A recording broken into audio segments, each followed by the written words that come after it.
$12 billion. That is the size of the check the federal government is writing to American farmers this week. Not to innovate, not to expand, but just to keep them from going completely bankrupt. President Trump just announced what his administration is calling the Farmer Bridge Assistance Program, or FBA. It's a massive bailout package designed to ease economic panic in the American heartland. The funds started going to eligible row crop farmers, the people growing your soybeans, your corn, your wheat on Saturday, February 28th. But if you actually talk to people receiving these checks, you won't hear cheers. You won't hear relief. You'll hear something much darker. You'll hear the sound of an entire American industry realizing that the game they're playing is rigged. The math is broken and the policies driving it are suffocating them. To understand how bad this is, you have to look at Iowa. Iowa is the epicenter of the American agricultural machine. If you've never driven through it, it is just an ocean of rolling farmlands. 30 million acres of it, that is the area of farmland the exact size of the entire state of Pennsylvania. Farming isn't just a job in Iowa, it is the entire economic engine, and according to Coalition of Support the Iowa Farmers, agriculture is responsible for 1 in 5 jobs in the state and generated nearly $160 billion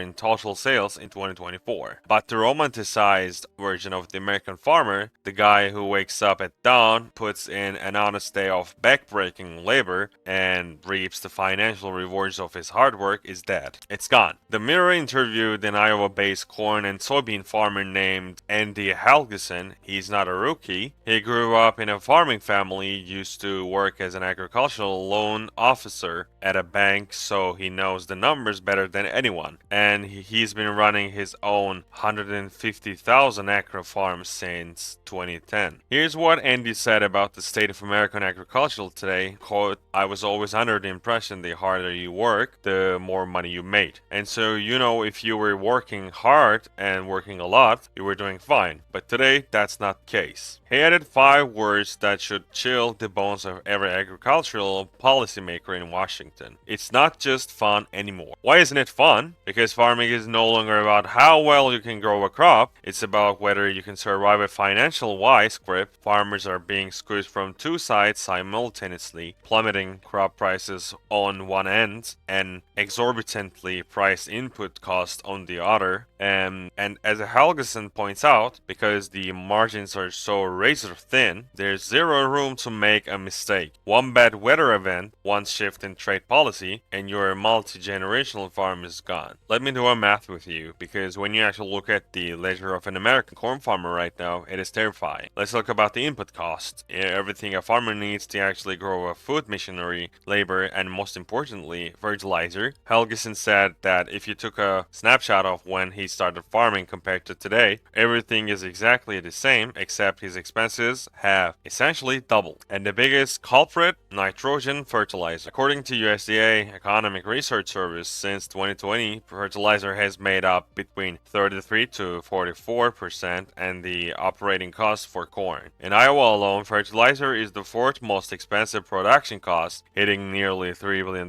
in 2024. Why is it so expensive? I talked to the Chad Hart, an agricultural economist at Iowa State University, and he broke it down. It goes all the way back to the post-COVID economy and the war in Ukraine. When Europe had to shift its natural gas usage and supplies were disrupted, natural gas prices spiked. And guess what you need massive amounts to produce nitrogen fertilizer? Natural gas. Fertilizer companies slowed down production or shut down entirely. Supply plummeted, but the US and global demand for fertilizer didn't change. Corn still needs to eat, so prices went through the roof. Now combine those sky-high expenses with that farmers are actually getting paid for their crops. The National Corn Growers Association projects that in 2026, it is going to cost a farmer $917 just to plant a single acre of corn. That's up $27 an acre from last year. Now, what they're selling the corn for, the average estimated price for the year is $4.10 per bushel. Dude, that is 37% lower than the $6.54 they were getting for the exact same crop just 4 years ago in 2022. Think about the math. Your primary expense fertilizer has doubled, your cost to plant a single acre is closing in $1,000, and the price you get paid for the product you spend all year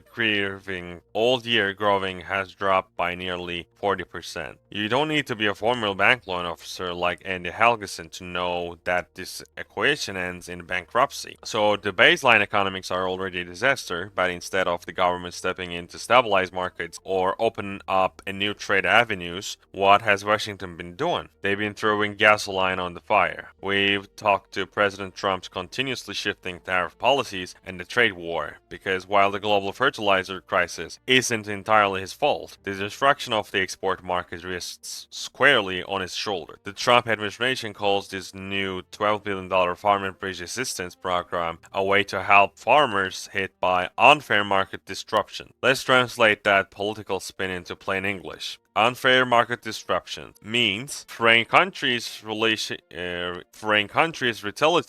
against our farmers because the president started a chaotic trade war. Just last week, the Supreme Court ruled that Trump's sweeping tariffs were entirely legal, but Trump didn't back down. He just turned around and issued a new 15% tariffs under different legal authorities. And what happens when you slap tariffs on the world's largest buyers of your agricultural products? They stopped buying your stuff last summer. In direct retaliation, Trump illegal tariffs kind of blocked all purchases of US soybeans, all of them, just to shut the door. While China has recently started purchasing American soybeans again, the damage to the relationship is done, and the volatility is paralyzing. Farmers have no idea if the market that they are planting for today will even exist by the time they harvest. It all depends on the whims of Trump's daily tariffs agenda. And so, to clean up the mess created by his own trade policies, Trump has to authorize a $12 billion taxpayer-funded bailout. This brings us back to $12 billion FBA checks that went out on February 28th. If you ask farmers like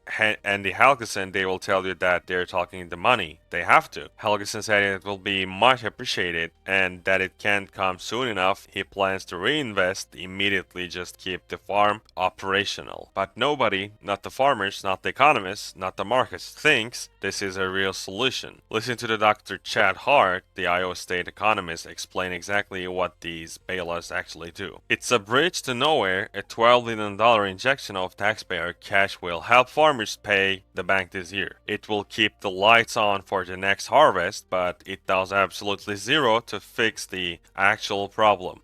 It doesn't lower the cost of natural gas, it doesn't reduce the price of nitrogen fertilizer, it doesn't raise the price of the corn per bushel, and it certainly doesn't rebuild the trust of foreign buyers who have been alienated by illegal tariffs and erratic trade wars. It is a $12 billion band-aid on an arterial bleed. And the tragic part, farmers are trapped. As Helgeson told The Mirror, you can't just quit farming. You either farm until the end, pass it on, or you'll just go right back to square one where you started. They have millions of dollars tied up in a land, combines, and infrastructure. They can't just pivot and start coding software. They're locked into a collapsing system, hoping the government keeps printing enough bridge payments to get back from foreclosing. Farming used to be the backbone of an American dream, the belief that if you put your hands in the dirt and worked harder than the next guy, you could build a life and defeat the world. Today, it's a high-stakes casino where the houses keep changing the rules, the entry fee keeps doubling, and the winning keeps shrinking. And the Helgeson is right.